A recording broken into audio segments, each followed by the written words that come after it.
Hello guys, welcome back to the channel.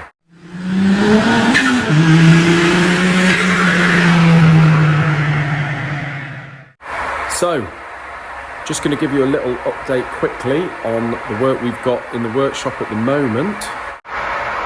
So, I don't know whether most of you will recognise this, but this is the lovely Lister engine that we had in before Christmas. And so we did the first video on this coming back for a supposed warranty, and not only was it sort of out of warranty, but it was an engine that we didn't even build in the first place. So that was that little palaver we had to sort out.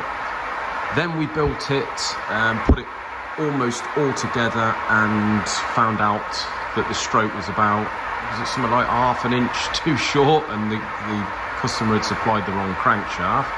So we then had to persist in stripping it again and sending the crank off, getting the right crank and building it again.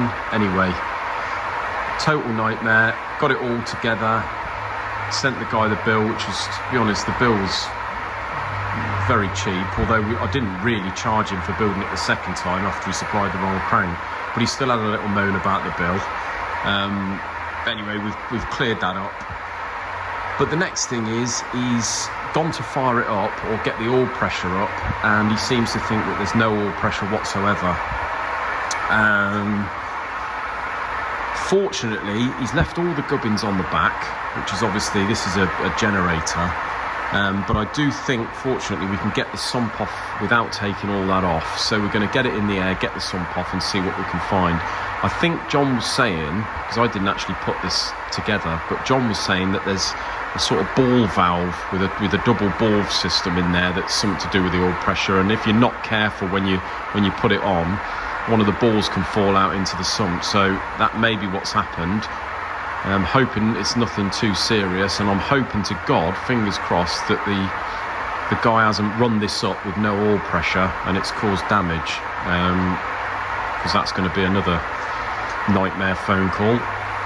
So yeah, we'll get that in the air and see what we can find there. So what we got going on at the minute here, we've got the Honda S2000 bits and bobs here. I've got some forged pistons coming in standard size. We've put the top hat liners in the block. I've got those liners in and just finished boring it. We've got the head to go through, the crank there to polish, and I think the pistons, when they arrive, to go on the rods, which I'm obviously going to just check the size and balance, and then that one's good to go. We've got a Volvo Engineer, a 4-cylinder Volvo. I think it's a 2.3, an old one. It's been bored. I've got to take 10th thou off the face, which I'm going to do in a minute.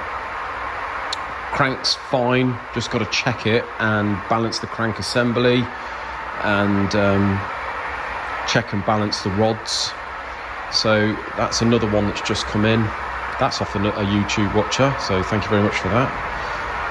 We have here a selection of work off a very good customer of ours called Exeter Engineering.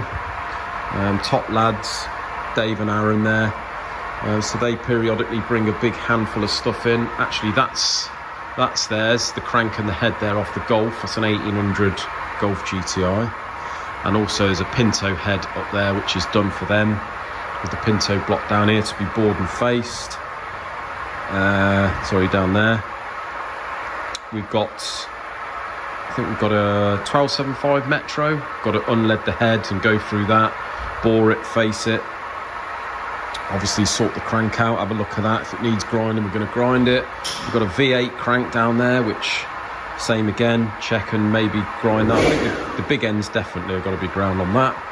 And then we've got this Engineer, which is a Land Rover 2 1/4. So plenty on there, guys. If we go down here, the Cosworth, we've got Carlos. Carlos is back now from Portugal, so I've got him this week doing the Cosworth. He's a very busy lad at the moment. So we've got, say, all we was waiting for before was this bottom cover. So as you can see, we've got that on, and he's in the process of building that up now, and we can get that one out the door. This here is the S2000 block. You can see that I've fitted the liners, left them proud there, about 1 millimetre, and we've bored it, just waiting to go on the hone. Got a little mini 998 block there, which I've bored, just waiting for it to cool. Got the pistons on the way, so yeah, absolutely manic in here, guys, and got the promise of a good few more engines coming in. So yeah, all good. We've got the Cosworth here, which I've finished the block, and that's all cleaned and ready to assemble. This is the one that I put the top hat liners in. We're just waiting again on some Cosworth racing pistons, and I'm going to separate these old pistons from the rods, obviously size and balance the rods, and I've balanced the crank, and yeah, just wait for the pistons, and then I can get all this cleaned up and assembled. Crank's all good to go. All we've done there is ground the mains, I think, on this one. Mains at 2.5, big ends at standard. Balance that, as you can see. So that's another one. Here we got the Volkswagen, the one I did the video on last week. This is all good. Got the crank there, which is all polished. Just waiting again on pistons for this, but I don't think we can have the pistons for this for another couple of weeks. Got all the bearings and the various gaskets here. So yeah, once those pistons arrive, we can get that one built. Right, so most of you in the comments have been asking to see a bit of machining, want to see a little bit of crank grinding. So I'm going to set the camera up in front of the crank grinder and make John famous for a day, and he's going to show you how he grinds a crank. So hope you enjoy.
thanks a lot for watching, guys. Remember to like, subscribe and comment down below, and I'll see you in another video. Cheers.